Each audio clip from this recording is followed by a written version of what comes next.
आज Doubtnut app download करें। Doubtnut पर अपने सभी गणित, रसायन विज्ञान, भौतिक विज्ञान और जीव विज्ञान के डाउट्स का करो सफाया। बस प्रश्न की फोटो खींचो, एक ही प्रश्न को क्रॉप करो और तुरंत वीडियो सोल्यूशन पाओ। अभी डाउनलोड करें।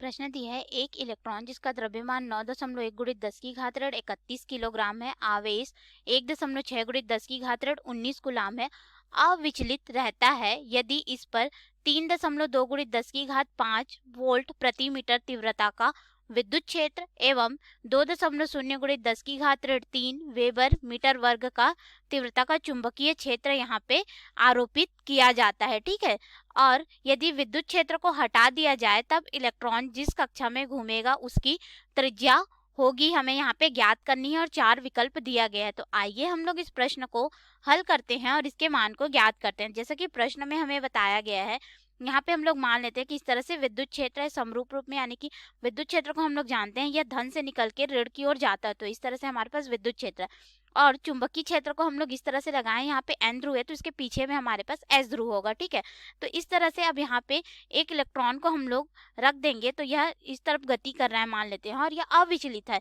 तब इसका जो वेग होगा v, तो अविचलित होने के लिए हमारे पास यहाँ पे हो जाएगा विद्युत क्षेत्र E बटे चुंबकीय क्षेत्र V, तभी यह विचलित नहीं होगा। तो हम लोग यहाँ पे इसके वेग के मान को ज्ञात कर लेते हैं।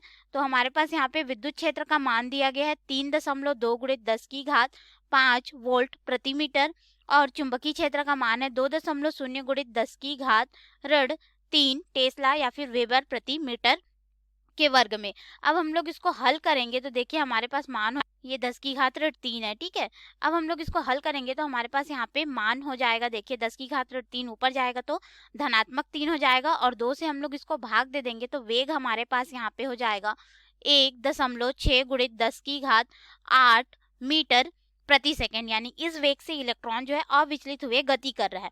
अब यदि हम लोग विद्युत क्षेत्र को हटा देंगे, ठीक है, यहाँ पे अब विद्युत क्षेत्र नहीं रहेगा, हम लोग इसको हटा दिए, हमारे पास सिर्फ चुंबकीय क्षेत्र है, यानी कि हमारे पास NS के रूप में चुंबकीय क्षेत्र यहाँ पे उपस्थित है।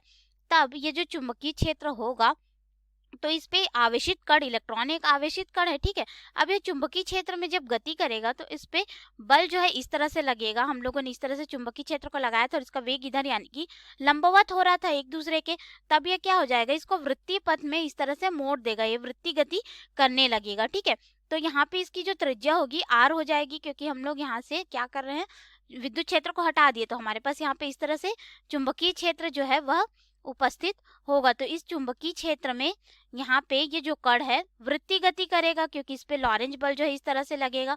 तो इस वृत्त की त्रिज्या अगर हम लोग r मान ले तब हमारे पास यहाँ पे हो जाएगा r बराबर, क्योंकि यहाँ पे सिर्फ उसका अभिकेंद्र बल होगा और यहाँ पे लॉरेंज बल होगा। ठीक है, तो हमारे पास यहाँ पे r बराबर हो जाएगा, त्रिज्या का जो मान है वह mv बटे qb हो जाएगा। ठीक है, या फिर आपको इसको इस तरह से समझिए कि हमारे पास दोनों बल बराबर हो जाएंगे। दोनों बल कहने का मतलब लॉरेंज बल और इस पे जो लगने वाला चुंबकीय बल होगा, यानी कि mv का वर्ग बटे r अभिकेंद्र बल और लॉरेंज बल qvb, ये बराबर हो जाएगा। और हमें त्रिज्या r का मान निकालना है, तो हम लोग क्या करेंगे, r को इधर पक्षांतर कर देंगे और इसको इधर पक्षांतर कर देंगे, तो हमें जो है ये वाला मान प्राप्त हो जाएगा, क्योंकि वेग से ये वाला वेग जो है कट जाएगा। इस तरह से हमें मान प्राप्त हुआ। तो अब हम लोग इस त्रिज्या के मान में मान रखते हैं।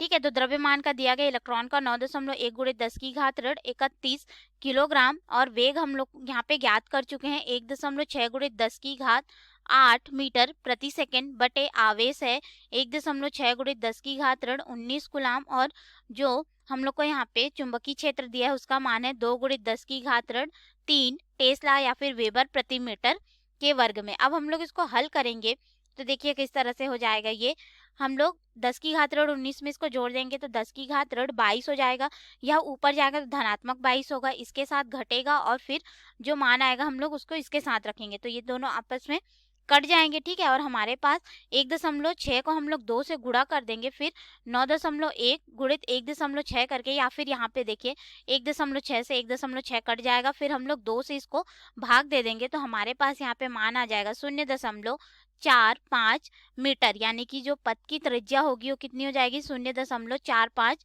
मीटर होगी। तो इसके अनुसार अब हम लोग अपने विकल्प में आएंगे और देखेंगे कि हमारे पास कौन सा विकल्प जो है वह सही होगा। तो पहला दिया है यहाँ पे 45 मीटर, तो ए गलत हो जाएगा। बी 4.5 मीटर, ये भी गलत है। सी 0.4 मीटर, 4-5 मीटर, तो हमारा जो है ये सी विकल्प बिल्कुल सही हो जाएगा और डी बिल्कुल गलत होगा। धन्यवाद। कक्षा 6 से 12वीं से लेकर नीट, IIT, JEE वो एडवांस के लेवल तक 1 करोड़ से ज्यादा छात्रों का भरोसा। आज ही डाउनलोड करें डाउटनेट ऐप या व्हाट्सएप करें अपने सारे डाउट्स 8400 400 400 पर।